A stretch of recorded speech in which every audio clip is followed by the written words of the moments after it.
Boa noite, você que está nos acompanhando. Se você está no meu perfil, né? Eu sou Flávio Silva. Tenho um canal no YouTube e ultimamente tenho postado algumas coisas aqui no Instagram. E por conta das polêmicas dos últimos dias aí, que tem aparecido, né, sobre as questões de abre igreja, não abre igreja, fecha, deixa aberto, que principalmente surgiu agora no final de semana, quando um dos ministros colocou uma liminar autorizando as igrejas a celebrar a Páscoa, né? E aí foi aberta uma grande discussão. Qual o interesse por trás de tudo isso? Essa foi uma das discussões. Algumas pessoas começaram a levantar as discussões de que isso seria algo meramente interesseiro por parte de alguns pastores, por parte de algumas igrejas, né? Interesse financeiro, alegando, aliás, que o puro interesse em abrir seria por conta de visões, né? Visando ganho financeiro, né? Quando na verdade a gente sabe que não é simplesmente isso, e diria até que não seria isso, né? Porque como se as igrejas em si fossem todas interesseiras de forma em ganhos meramente econômicos. A gente sabe que uma ou outra tem seus dilemas aí, tem suas questões onde muitas, né, são explicitamente identificadas como igrejas que não se preocupam com a saúde espiritual das pessoas, da membresia em si. Mas a gente sabe também que tem muitas igrejas que se preocupam sim com a membresia da sua igreja, que se preocupam com a comunidade local ali onde está inserida. A gente sabe que a grande maioria das igrejas, né, principalmente as igrejas de periferia, elas possuem condições financeiras extremamente limitadas, e ainda assim elas conseguem cumprir o seu papel. E qual é o papel dessas igrejas? É pregar o evangelho, é levar a palavra de Jesus Cristo, tá certo, para todas as pessoas que puderem ser alcançadas. Mas as igrejas em si, elas fazem um trabalho muito mais abrangente do que meramente somente ali pregar o evangelho dentro das quatro paredes, né? A grande parte das igrejas, elas realizam diversos serviços, diversos trabalhos sociais. E esses trabalhos sociais, elas desenvolvem geralmente na comunidade em que ela está inserida, está localizada. E esses trabalhos sociais vão desde a distribuição de cestas básicas, apoio às famílias carentes ali da região. Algumas se envolvem nas questões de trabalho mais específico, como acompanhamento de idosos, né, em cuidados de asilo, centros de recuperação, né, e na sua grande maioria, né, não possui nenhum tipo de apoio financeiro por conta do Estado, né? Existem até igrejas que se envolvem na questão de cuidado infantil, né, educação infantil, ou até mesmo instituições que cuidam do menor desamparado, abandonado, né? Então a gente vê que todas essas falácias aí que têm acontecido são meramente pessoas oportunistas que querem aproveitar da situação para poder falar algo em relação à igreja cristã, à igreja evangélica. A gente sabe que boa parte, se não a grande maioria das igrejas, elas se preocupam não só com a parte espiritual das pessoas, como também com a parte social da pessoa, né? E dito isso, a gente não pode deixar que todas essas falácias, toda essa onda do momento, né, que possa comprometer todo o trabalho, tudo que foi construído ao longo da história da igreja, principalmente aqui no nosso país, né? E aí muitos ficam dizendo, mas se a gente não lutar pelo nosso direito de culto, o nosso direito de realizar o culto, a gente vai ser oprimido e vamos perder até o direito de exercer a nossa liberdade religiosa. Não, queridos, isso não tem um pingo de possibilidade de acontecer. A liberdade e o direito ao culto é algo assegurado na Constituição de 1988 e ela é uma cláusula pétrea. Você sabe o que é uma cláusula pétrea? É uma cláusula que não pode, de forma e de maneira alguma, ser alterada. Então essa cláusula pétrea, ela nos dá o direito religioso, não só o cristão, mas de qualquer fé publicada e exercitada pelas pessoas. Aqui no Brasil, nós temos total direito religioso, independente se é cristão, se é católico, né? Cristão evangélico, católico, se é da Umbanda, se é espírita, enfim. O Brasil, a Constituição do Brasil, ela dá total liberdade para as pessoas aderirem e seguirem a fé que bem escolherem. Então essa falácia de que o direito ao culto está em risco, está comprometido, só diz isso quem não conhece a Constituição, porque até então o que a gente tem visto aí até ontem, hoje, lá no Supremo Tribunal Federal, lá em Brasília, os ministros, né, dialogarem e argumentarem sobre diversas questões, e eles sabem muito bem disso, que o direito ao culto é um direito irrevogável, que não tem como voltar atrás, não tem como cancelar essa cláusula. Tudo bem, a gente pode parar para pensar e considerar o momento que nós estamos vivendo. O momento que a gente vive hoje, com toda essa pandemia, o número de mortos cada vez mais aumentando, requer uma espécie de equilíbrio por parte da liderança evangélica. É verdade. Os líderes evangélicos, os pastores de renome, né, que têm uma visibilidade muito maior do que a grande maioria dos pastores de igrejas periféricas, de igrejas pequenas, a gente tem que manter e contar com o equilíbrio de todos. Não é momento de se desesperar, não é momento de ficar em pânico, não. O momento é de descansar no Senhor. O próprio Cristo, ele fala lá em Mateus, capítulo 17, que as portas do inferno não prevalecerão contra a sua igreja. E cá estamos nós, no Brasil, em pleno século XXI, no ano de 2021, né, onde todos, ou se não grande parte, a grande maioria, estão desesperados porque acham que o direito ao culto vai ser denegrido, vai ser perdido o direito ao culto, mas na verdade não vai ser perdido.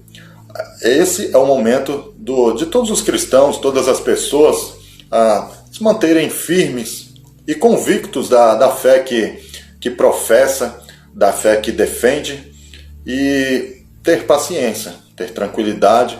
A gente sabe que tudo é passageiro, nenhum sofrimento é fixo, né, para sempre. Tudo é passageiro, seja os momentos difíceis ou os momentos de felicidade, tudo passa, né? Então, esse momento não vai ser diferente. Ao longo da história da igreja, a igreja passou por diversas dificuldades. E cá estamos nós, né? Em pleno século XXI, depois de tantas perseguições que a igreja passou. E a gente não pode nem conotar esse momento como uma perseguição religiosa. Não, isso aí é também falácia também. Isso aí também é puro exagero de pessoas que sequer têm o bom senso de analisar todo o contexto da situação que nós estamos passando hoje, né? E a grande questão hoje mas tem pastores que estão preocupados em defender o seu, em querer tirar benefício próprio.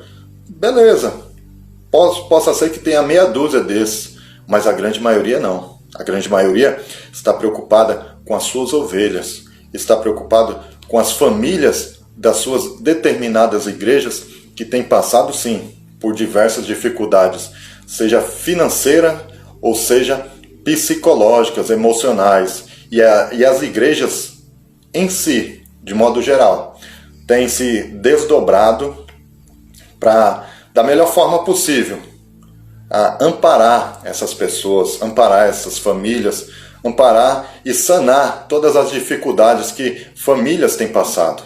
Tem muitas igrejas que sequer têm condições financeiras estratosféricas como essas big e megas igrejas, mas mesmo assim elas têm feito o seu papel. Elas não têm feito vistas grossas e nem fechado os olhos para as situações atuais. Conheço missionários que atuam em periferias e que muitas das vezes tiram da sua própria casa, do seu próprio sustento, para ajudar as pessoas que estão necessitadas no seu contexto ali onde elas estão inseridas. E a grande falácia, né, o grande debate, a grande discussão realiza culto ou não realiza culto? Bom, se tem esse direito constitucional e pode realizar culto, que realize, mas que tenha bom senso. Tenha bom senso que seja realizado, que o culto seja realizado de forma organizada, respeitando sempre a capacidade limite ali, se é 40%, se é 25%, enfim, se é para manter o culto, se é para realizar o culto, que seja de forma ordenada, organizada e seguindo todos os protocolos, né, que a gente tem hoje, que é de o distanciamento social, todos os cuidados sanitários ali de usar álcool gel, né, usar máscara. Eu acho que levando de uma forma bem equilibrada, dá para se manter ou não. Agora tem aqueles que são um pouco mais conservadores na questão de é melhor dar uma segurada. Então, se a igreja em si prefere decidir em manter os cultos online, à distância, o culto virtual, que siga dessa forma também. Se for realizar os cultos ou não de forma presencial, nenhum grupo e nenhum outro grupo tem o direito para ficar abrindo espaços para ataque, tentando denegrir aquele que faz e o outro que faz tentando denegrir aquele grupo que não faz. Então, acredito que é momento de equilíbrio, é momento de sensibilidade, é momento para que todos sejam muito serenos, cautelosos, porque esse é o momento que a igreja tem também de mostrar se está unida ou não. A gente sabe que existem diversas divergências entre uma igreja e outra, mas o Senhor da igreja é só um, é o Senhor Jesus Cristo. Então nós devemos evitar ataques. A gente tem visto aí na internet youtubers, pastores de internet que têm procurado pegar a crista da onda para atacar outras pessoas, e esse não é o caminho. Acredito que o caminho da discussão, do debate, de concordar ou não, ele é muito saudável. Saudável demais. Mas é necessário haver esse tipo de cuidado, né? Então, a gente tem visto que, para a grande maioria dos cristãos, tem encontrado uma certa dificuldade de exercer a sua vida cristã devocional durante o seu dia a dia, durante a sua semana, fora do contexto da igreja, fora do contexto religioso, sem ter contatos com pessoas da sua própria comunidade. Mas esse é o momento para que a gente possa ter esse equilíbrio que eu tenho falado, né? Ter esse equilíbrio de mostrar que o cristianismo que o cristão evangélico vive, ele deve transcender as quatro paredes do culto religioso, principalmente do final de semana. Que o cristianismo, ele deve ser vivido na sua essência, no dia a dia, na prática diária, dentro de casa, no trabalho, por onde quer que estiver. E isso é possível de diversas formas. A gente tem diversas ferramentas onde nós podemos manter a comunhão uns com os outros. Então, queridos, meus irmãos, minhas irmãs, você que me assiste, é momento de serenidade. Não vamos manter discussões acaloradas, não vamos manter discussões onde o viés venha a ser sempre prejudicar ou manchar a opinião de um ou do outro. Eu espero que Deus possa confortar o coração ou os corações de todos que estão passando por diversas dificuldades nesse instante. O Carlos Pelerran, um grande amigo que eu tenho, ele colocou uma pergunta aqui: por mais que seja uma decisão tomada por meios errados, você acha correto as igrejas que não respeitarem a ordem do Estado? Então, isso depende muito do contexto da igreja onde ela está inserida, né? A gente sabe, como eu havia dito aqui no começo, o direito ao culto é um direito constitucional e irrevogável, né? É uma cláusula pétrea, mas deve haver um bom senso por parte da liderança religiosa, né? Se é para ter o culto, tenha dentro das restrições, dentro de todos os cuidados que são orientados, né, em relação a distanciamento, álcool gel, máscara. A gente vê que existem tantas restrições, né? Ainda mais a gente que mora aqui na cidade de São Paulo, a gente tem visto muito isso, onde o governo, o estado, o município tem decretado lockdown, feriados prolongados aí de diversos dias, e a gente vê que no transporte público isso não tem funcionado, não tem acontecido. Embora muitas pessoas tenham procurado se cuidar, a gente vê que no transporte público o descaso por parte das autoridades ele é latente, é estrondoso, né? Tanto em horários de pico, né? Você for pegar ônibus, metrô ou trem, você vai ver que todas essas coisas que falam, onde os governantes falam que devemos manter isolamento, lockdown e tal, e que não pode ficar aglomerado, a gente vê no trem, 6 horas da manhã, você tirar o pé do chão, não tem nem lugar para colocar de volta o pé, né? Da mesma forma, ônibus em horários de pico também, por volta das 6 às 7 da manhã, independente de ser um transporte de bairro até os terminais, ou dos terminais de bairro até o centro. A gente vê acontecer a mesma coisa. Então, às vezes, querem pegar uma pequena brecha, né? E colocar na conta da igreja. Mas, como eu disse, a igreja deve ser equilibrada nesse momento. As pessoas, né, as lideranças, a membresia das igrejas devem ter uma postura bem mais equilibrada num momento como esse. E a gente sabe que tudo vai passar, né? Tudo vai passar e Deus continua sendo o Senhor da igreja, né? Não existe essa de que o governante A, o presidente B, ele está interferindo. Não, é apenas um momento, é apenas uma fase, e essa fase passando, a igreja vai seguir fazendo o seu papel, a igreja vai seguir cumprindo com a sua obrigação, que é de pregar o evangelho, né?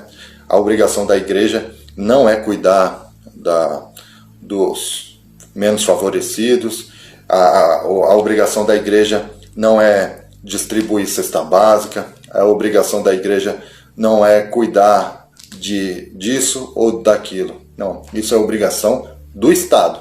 Mas a igreja que entende que o papel dela é fazer muito mais do que pregar o evangelho, que é estender a mão ao próximo, é manifestar atitudes de amor para aqueles que estão desamparados e necessitados, a igreja segue o curso fazendo o seu papel de pregar o evangelho e de estender as mãos para aqueles que estão em estado de necessidade.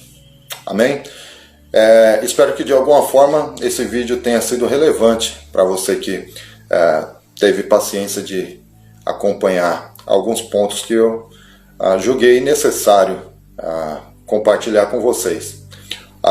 Caso você queira consultar o conteúdo que nós temos no canal Palavra de Graça, no meu canal Palavra de Graça, o link está na bio, né? Às vezes as pessoas falam, o que é bio? Vá na minha página inicial, que lá tem o link do meu canal do YouTube, tá bom? Que Deus abençoe a sua noite, nos conceda uma ótima noite de sono e que tenhamos uma ótima sexta-feira, no nome de Jesus.